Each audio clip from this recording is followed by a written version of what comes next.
sun's peeking out, so that's good news. Although I do like Lumen when it's windy, cold, rainy, wet. Helps.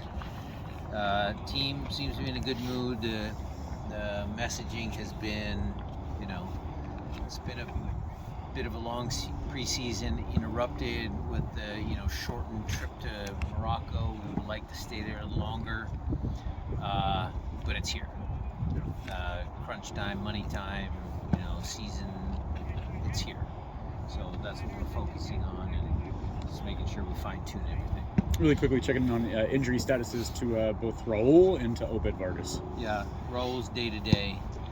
He's off to the side just because he needs to make sure he completes some fitness testing. We'll know later in the week what his true status is. But Obed will not be involved this week. I'll just rule him out right away. But he'll be, back in full training. They're being a little cautious with him. He's got U20s coming up.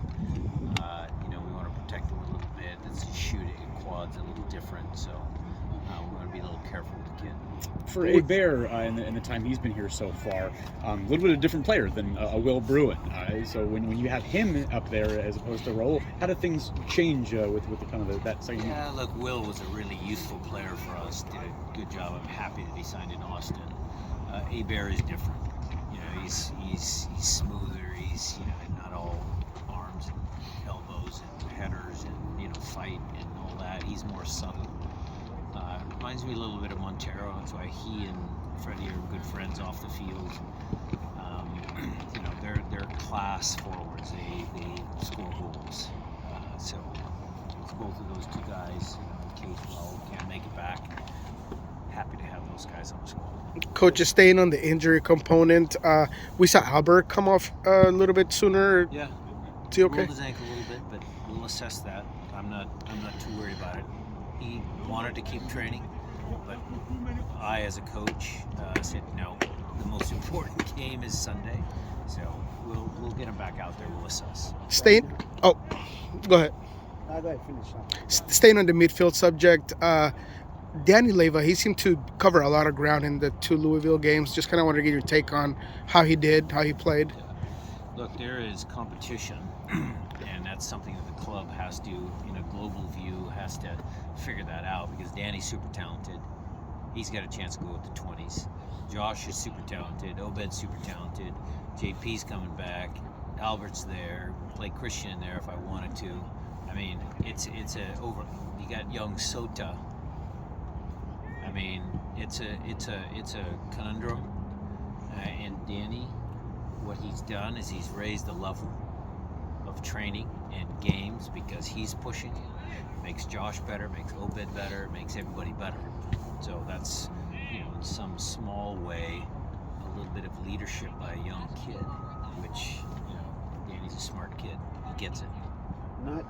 Not so much how, but when, with such great competition, game on Sunday, when do you start kind of figuring out that lineup? What is it comfortable for you to?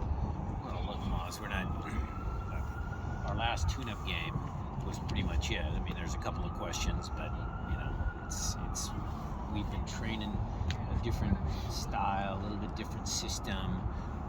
Everybody kind of knows it, provided there's no knocks, injuries, and then the last thing will just be, in-game rotations. I mean, there's a lot of games this year, and that's what we're going to start talking about now. Is look, the first couple of weeks it's pretty good, first 3 or 4 weeks, and then we got a pile of games coming up, and we will be missing Obed and Danny.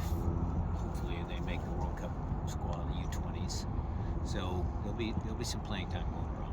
There's a sequence there. I don't know if you saw it when you were watching, where two back-to-back Nicker went down the lane and it passed the dead and he scored, and then the next time he had the ball and he shot. It's just, what are you seeing from him? What's a little sprout?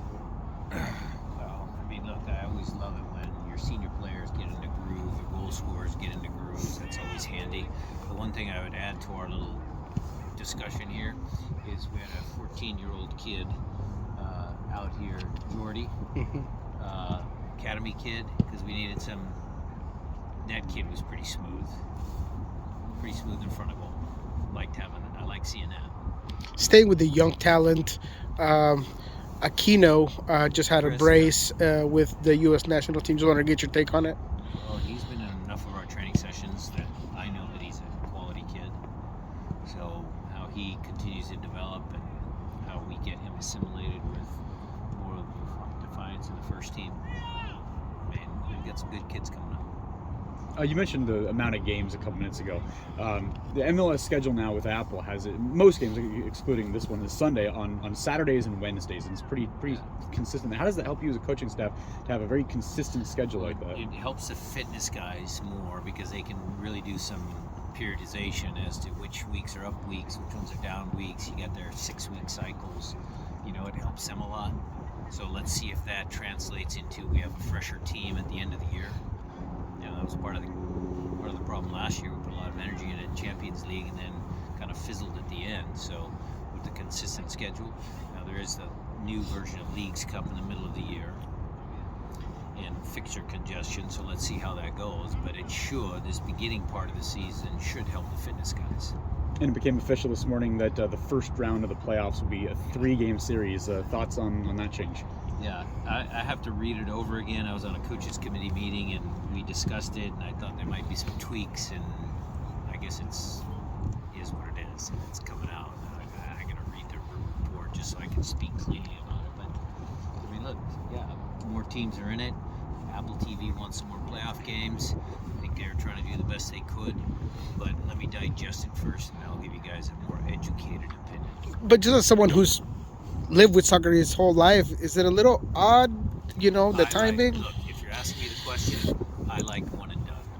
I am a one and done type of guy. I think the feeling amongst the coaches, we'd prefer that. But look, this is a big deal. Apple's a big sponsor, so we get it. Want to get your take on Colorado, what they present in the midfield, and what are you hoping to get from them? We got a new kid in midfield. We got Price. Wilson, Abukar, I've always liked him. Tough defender. Bassett. I mean, it's a good squad. It's a good squad. I mean, Barrios and Nuhu, that's worth the price of a ticket. You're watching those two guys go at each other. So it's a good team, and I really appreciate the job that Robin does. I think he's a really good coach. Gets his team organized. Sorry, Brian. I mean, I didn't like the goal we gave up against Louisville, but that was more for, look, it was a training game, and I was pushing them to try and play out of the back, and we got stuck because Steph was playing out of the back. That's how Louisville scored. So offensively, we're okay. We'll still see. There's still competition in that back line, and we'll see how it goes. Without giving too much. You've talked about adjustments offensively. Has there been any adjustment to set pieces particularly, and maybe being more effective in those?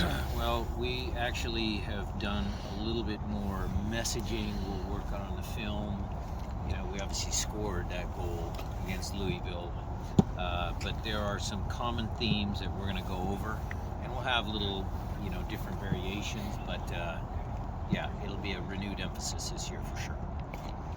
Did it feel like a longer off season with no postseason play? And We didn't make the playoffs, so it was for sure longer.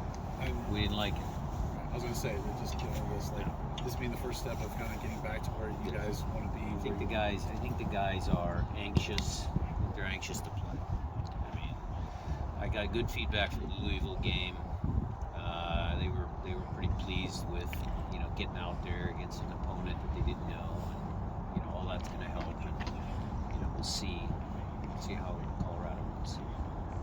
Brian, last one from me. That coaches a lot of times are criticized and judged on results alone, with the not making the playoffs, and then what happened in the Club World Cup. Do you feel any extra pressure independently? Internally, yes. Externally, I mean, I've said this before. Anybody that buys a ticket has a right to, have an opinion, and there are a lot of strong opinions around here in Seattle. But that pressure all comes from inside.